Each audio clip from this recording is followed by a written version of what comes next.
आओ पढ़ें बानो और तीन भालू। मानो एक बहुत नेक और अच्छी बच्ची थी। एक बार गर्मी के मौसम में वो अपने अब्बू, अम्मी और छोटे भाई के साथ नाना के गांव गई। सब बुध के दिन खुशी खुशी रेल में बैठे। रेल में जाते हुए सब ने आलू और टमाटर के खेत और आम का खूबसूरत बाग देखा। बाग के करीब एक बड़ा दरिया था और लोग दरिया से मछलियां पकड़ रहे थे। सब सब नाना और नानी के गांव जाकर बहुत खुश हुए। नाना के घर में गायें, बैल, भेड़ और मुर्गियां थी। सबको गांव में गर्मी के मौसम में बहुत मजा आ रहा था। एक रोज मानो अब्बू के साथ नाना के खेत सैर को गई। अब्बू ने मानो से कहा कि करीब ही खेलो, ज्यादा दूर न जाओ। मानो खेलते खेलते जंगल में चली गई थी। वो रास्ता भूल गई थी।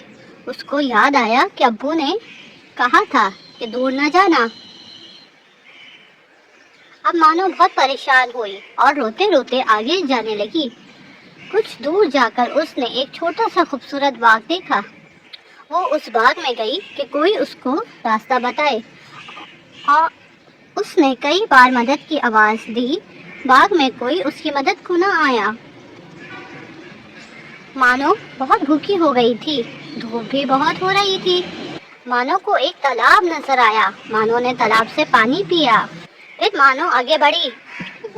रास्ते में मानो को एक आम नजर आया जो टूट कर गिर गया था। मानो ने आम को धोया और खाने लगी। मानो आम खा कर एक दादक के पास सो गई। उस बाग में तीन भालू रहते थे। एक भालू अब्बू, एक अम्मी भालू और एक मुन्ना भालू। मुन्ना भालू को अपनी अम्मी अब्बू के साथ बाहर खेलने गया था। जब सब बाग में आए तो उन्होंने देखा कि एक छोटी सी बच्ची दरख्त के पास सो रही है। अब्बू भालू को बहुत गुस्सा आया। अब्बू भालू ने जोर से कहा, कौन हो तुम? मानो आवाज सुनकर उठ गई और सब को देखकर डर गई। मुन्ना भालू ने कहा, तुम यहाँ क्यों आई?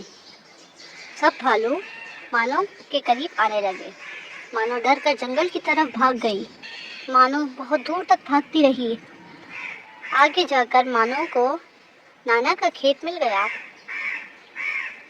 अब्बू और नाना मानो को देखकर बहुत खुश हुए और मानो ने कहा, मानो तुम कहाँ गई थी?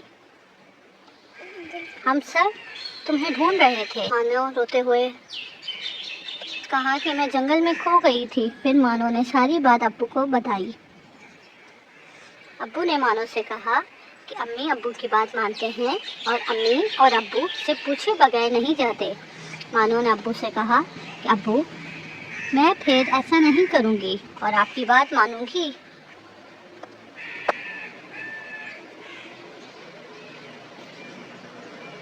मानो और तीन भालू। Subscribe Super Shahid.